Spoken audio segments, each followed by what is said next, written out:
السلام عليكم، كي دايرين؟ لاباس عليكم؟ ان شاء الله يا ربي تكونوا بخير وعلى خير. مرحبا بكم معايا فيديو جديد. اليوم جيت نشارك معكم ميريندينا محبوبه الجماهير، تيحمقوا عليها الكبار قبل الصغار. الصراحه كلشي تيحمق عليها، تجي بنينه بزاف، يعني نصيبوها في دارنا احسن ما نشريوها.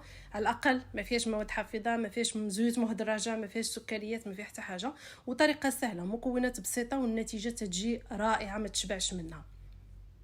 المكونات غنبداو. عندنا 4 ديال البيضات، كاس ديال السكر سنيده، كاس ديال الحليب، كاس الا ربع ديال الزيت النباتي. تيبان لكم اللون ديالو غامق ولكن راه غير مع اللون الكيسان. عندي 2 كيسان ونص، وغادي نشوفوا شحال نحتاجو ديال الدقيق. عندنا خميره ديال الحلوه، نحتاج 3 قد الملحه، ياغورت بالمذاق ديال الفاني، والشكلاط حبيبات اللي غادي نغطسوا فيه الميريندينا ديالنا من بعد ما نوجدوه ان شاء الله. نبداو على بركه الله. دائما كيف ما تقولوا البيض، الحليب، الياغورت كنكونوا جابدينهم من وقيته من الثلاجه، يعني كنكونوا واخدين درجه الحراره ديال المطبخ ديالنا. صافي غادي نبداو بالبيض. يعني البيض عندي شويه الحجم ديالو كبير، يعني 4 البيضات، وغادي ندير يعني كميه كبيره. انا اللاطه اللي غادي ندير غادي تكون كبيره شويه. الا كنا البيض صغير نقدروا نستعملوا حتى ل5 ديال البيضات. صافي تنبقاو نخلطوا البيض مع السكر، ودرت معاه واحد 3 ديال الملحه حتى يبهات اللون ديال البيض كما تشوفوا، ويذوب مع السكر مزيان. من بعد كنبدا نزيد الزيت غير بشويه، يعني واحد الخويط ديال الزيت، كاس الا ربع ديال الزيت النباتي اللي هو 120 مليلتر. 120 مليلتر ديال الزيت. المهم المقادير كلها انا برت بالكيسان ديال العنبه، ولكن غادي نخلي لكم المقادير بالغرامات في صندوق الوصف. تنخلطوا مزيان هكا، يعني تبقاو الزيت تنزيدوا شويه بشويه، وحنا تنخيطوا نخلطوا حتى ما كيبقاش يبان هكاك الزيت مع البيض.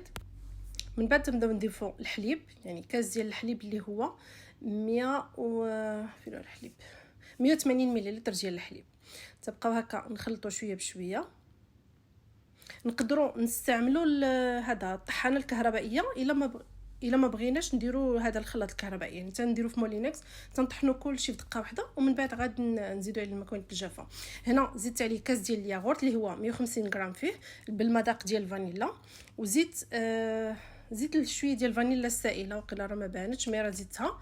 وغادي نضيفوا الدقيق في الاول كنت جابده 250 غرام ديال الدقيق، ولكن انا خدات ليا 300 غرام، يعني من بعد رجعت زدت نص كاس بالكيسان ديال العنبه اللي هو في المجموع 300 غرام. وكيف ما تنقولوا دائما الدقيق تنبقاو نزيدوا شويه بشويه، وحنا تنشوفوا دائما على حسب الحجم ديال البيض وعلى حسب النوع ديال الدقيق. المهم انا خدت ليا 300 غرام ديال الدقيق بالضبط. هنا غادي نزيد 16 غرام، يعني 2 خنيشات ديال الخميره ديال الحلوه. حنا عندنا يعني تتباع كيك في الطاسه، نديرو 2 معالق تقريبا، كل معلقه تيكون فيها ما بين 7 8 غرام ديال الخميره ديال الحلوه. صافي نخلطو مزيان كما تشوفوا معايا، يعني القوام ديال العجين ما ثقيلش بزاف وما خفيفش بزاف، باش تجينا يعني الكيك تيجي مهوي ويجي خفيف ورطب من داخل. صافي هذا هو القوام ديال الخليط ديالنا. هنا عندي اللاطه اللي القياس ديالها 40 على 30 سنتيمتر، يعني وغادي تشوفوا من بعد يعني ما تجيش الكيك طالع بزاف، يعني واحد شويه. الا كنا غادي نستعملوا مثلا لاطه تكون صغر من هذه، اذا من الاحسن نقصوا من المقادير باش ما تجيناش طالعه بزاف. صافي هنا دهنته بشويه ديال الزبده في الاول، من بعد عديت الورق اللي غادي يدخل الفران باش يلصق عليه مزيان وما يكونش عندنا الهواء من التحت ديال الكاغط. من بعد صافي كنخوي فيه الخليط ديالي، وكيف ما تقولوا دائما تنشعلوا الفران يسخن قبل ما نبداو نخلطوا في الكيك ديالنا. تنحاولوا نقادوا الوجه يكون شويه متساوي، نضربوا على اللاطه واحد شويه يخرج منها الا كاينه شي هواء. صافي غادي ندخلوها الفران طيب. انا درت الفران على 350 درجه، خدت تقريبا ما بين 25 27 دقيقه هكا. من بعد ما تخليوهاش حتى كتحمر بزاف وتاخذ اللون باش يبقى الكيك ديالنا رطب، يعني يلاه كتبدا تذهب.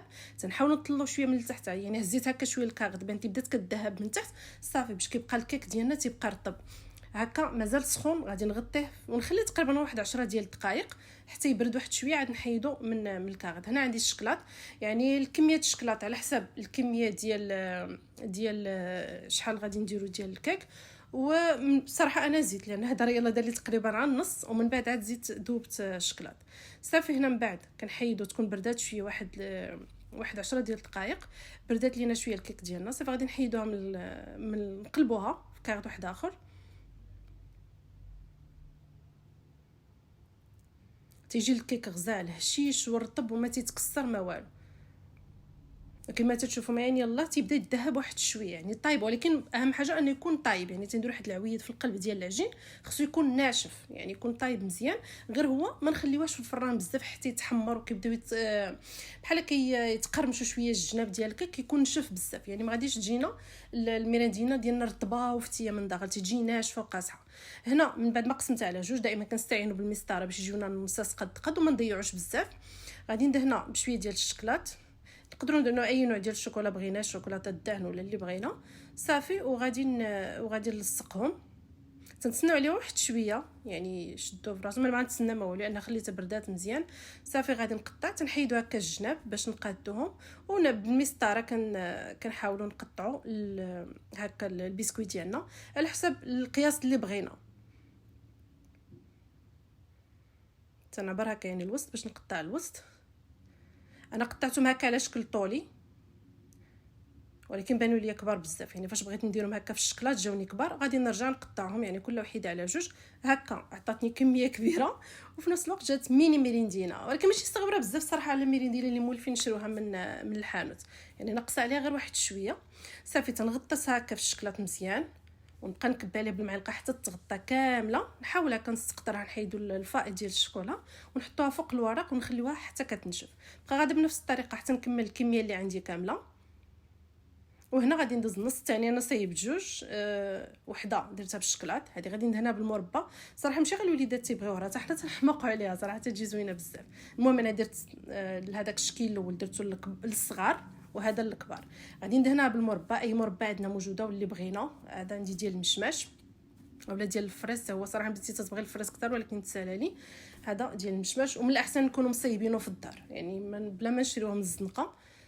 وإلا ما عندناش كاع واخا ندهنوها بالعسل ونلصقوها، المهم حسن ما الكونفيتاسيون في الزنقه. هادو بغيت نديرهم مدورين، جبت قطاعه اللي تنقطعوا بها هكا الحلوه ديالنا بشكل القياس اللي بغينا. يعني الحجم ديالهم واش كبار ولا صغار ولا متوسطين، ولا نقدروا نقطعوا هادو مربعات.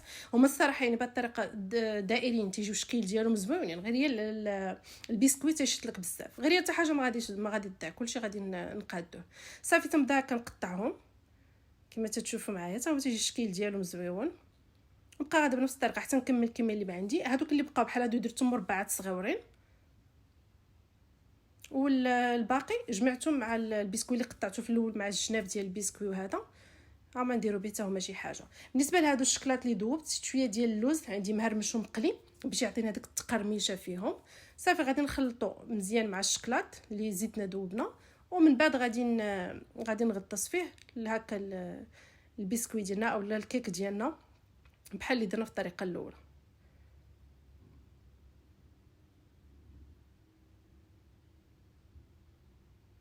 قاعده بنفس الطريقه حتى كملتهم كاملين. هنا غادي نخليهم حتى يبدا يشد الشكلاط واحد شويه.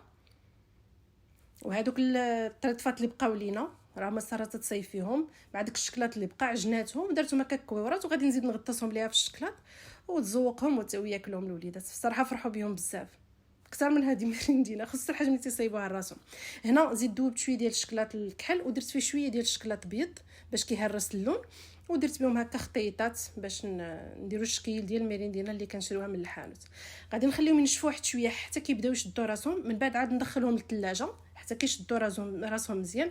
عاد كنخرجهم لان انا شويه الكوزينه كانت عندي سخونه، يعني واخا جبدتهم بقى واحد شويه صافي كيتلصقوا. من الاحسن نخليهم في الثلاجه حتى الوقيته اللي كنبغيو نقدموهم. وهكا من بعد درت لهم الكويغطات، كنحيدوا دائما الفائض اللي تيكون ديال الشكلاط بالموس، درتهم في كويغطات وتنقدمهم. الصراحه جاو زوينين بزاف بنانين. الكيك جا فتي ورطب وهشيش غزال من داخل.